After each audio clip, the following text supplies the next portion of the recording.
আচ্ছা, নেক্সট আমরা হচ্ছে পয়েন্ট ডি এর জন্য যদি দেখি, তাহলে ডি থেকে হচ্ছে বি এর ডিস্টেন্স 1.41, সি এর ডিস্টেন্স হচ্ছে 1। তাহলে হচ্ছে আমরা এখানে 3টা পয়েন্ট পেলাম। আর ক্লাস্টার কোর পয়েন্ট হওয়ার জন্য মিনিমাম রিকোয়ারমেন্টস হচ্ছে 3টা পয়েন্ট হতে হবে। তার মানে ডি হচ্ছে একটা কোর পয়েন্ট। আর আমরা আগে দেখছি ডি যেহেতু অলরেডি ক্লাস্টার 1 এর অন্তর্ভুক্ত, তাহলে আমার এখানে নতুন করে কিছু করার নাই। আর ডি এর হচ্ছে এক্সট্রা নতুন কোনো নেইবারও নাই যাকে আমি ক্লাস্টার 1 এ রাখতে পারবো।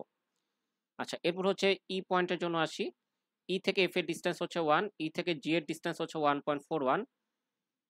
তাহলে এখানে হচ্ছে আমার ই এর আন্ডারে নেইবার হচ্ছে 3টা ইএফজি। তাহলে আমার মিনিমাম 3টা পয়েন্ট দরকার ছিল, আমি হচ্ছে নিজে একটা কোর পয়েন্ট হয়ে গেলাম। এবার একটু খেয়াল করেন যে এখানে বলছে যে ইনিশিয়ালাইজ নিউ ক্লাস্টার, ক্লাস্টার 2। তার কারণ কি, যে আমাদের হচ্ছে যে ক্লাস্টার 1 নিয়ে আমরা চলতেছিলাম, সেই ক্লাস্টার 1 দেখেন এখানে কোথাও ইএফজি এর কেউ নাই। তার মানে আমি হচ্ছে আগের যে ক্লাস্টারটা করতেছিলাম সেই ক্লাস্টারের কারো নেইবার বা কারো হচ্ছে বর্ডারের ভিতরে আমি পড়তেছি না। তার মানে আমি এখন হচ্ছে নিজে একটা নতুন ক্লাস্টার তৈরি করব। এই কারণে হচ্ছে একটা নতুন ক্লাস্টার ইনিশিয়ালাইজ করা হচ্ছে ইএফজি কে নিয়ে। ঠিক আছে, তাহলে এবার হচ্ছে একটা নতুন ক্লাস্টার ইনিশিয়ালাইজ করা হলো, ক্লাস্টার 2 ইএফজি। নেক্সট যদি আমরা আসি, ই পয়েন্ট গেল, এরপর হচ্ছে এফ পয়েন্ট। এফ পয়েন্টের জন্য এফ থেকে হচ্ছে ই এর ডিস্টেন্স 1 পেলাম, এফ থেকে জি এর ডিস্টেন্স 1। আর আর কোনটা হচ্ছে এফ থেকে কাছাকাছি নাই, বাকি সবই হচ্ছে বড়। তাহলে আমরা এখানেও হচ্ছে 3টা পয়েন্ট পেলাম। এফ হচ্ছে কোর পয়েন্ট হইলো, তাহলে এফ হচ্ছে অলরেডি ক্লাস্টার 2 তে আছে।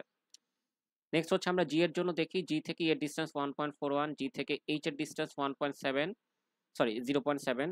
আর জি থেকে হচ্ছে এফ এর ডিস্টেন্স এটা হচ্ছে 1। তাহলে দেখেন জি এর হচ্ছে নেইবার টোটাল কয়টা পেলাম, 4টা, ইএফ জি এইচ। তাহলে টোটাল চাল আমার দরকার ছিল মিনিমাম 3টা। তার মানে জি হচ্ছে একটা কোর পয়েন্ট। তাহলে জি হচ্ছে অলরেডি ক্লাস্টার 2 এর অন্তর্ভুক্ত ছিল। এখন জি এর এইবারে লিস্টে একটা নতুন পয়েন্ট আছে এইচ, যেটা আমার ক্লাস্টারের অন্তর্ভুক্ত না। তাহলে এখন আমি ক্লাস্টারটাকে আপডেট করব। তাহলে এই যে আমার ক্লাস্টার 2 ছিল, ক্লাস্টার 2 তে হচ্ছে জি এর বাকি নেইবারগুলা ইএফ জি অলরেডি প্রেজেন্ট কিন্তু এইচ প্রেজেন্ট নাই।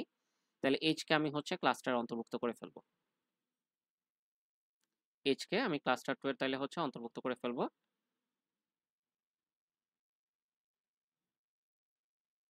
তারপর যদি হচ্ছে আমরা এইচ এর জন্য দেখি, এইচ এর জন্য হচ্ছে আমার 2টা নেইবার জি আর এইচ।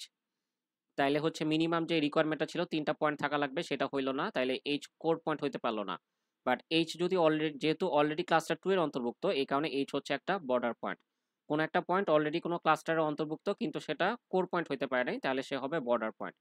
তাহলে ক্লাস্টার 2 তে ইএফজি হলো কোর পয়েন্ট আর এইচ হলো বর্ডার পয়েন্ট।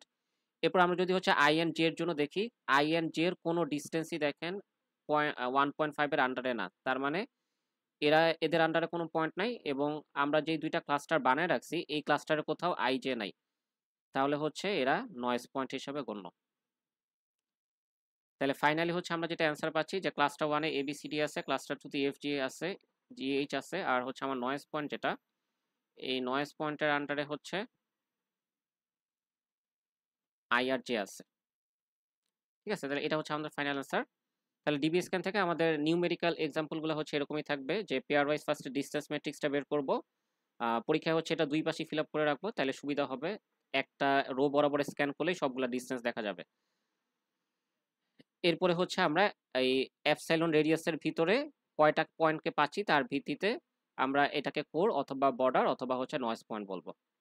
আর পাশাপাশি আমরা হচ্ছে এই ক্লাস্টারগুলোকে লিখতে থাকবো, এরকম করে ক্লাস্টার লিখতে থাকবো। আচ্ছা, আর শুরুর দিকে হচ্ছে যে ডিবি স্ক্যানের ব্যাকগ্রাউন্ড বলা হলো, বর্ডার পয়েন্ট কি, কোর পয়েন্ট কি, এই জিনিসগুলো হচ্ছে আমরা কনসেপচুয়াল কোশ্চেনের জন্য দেখে রাখবো।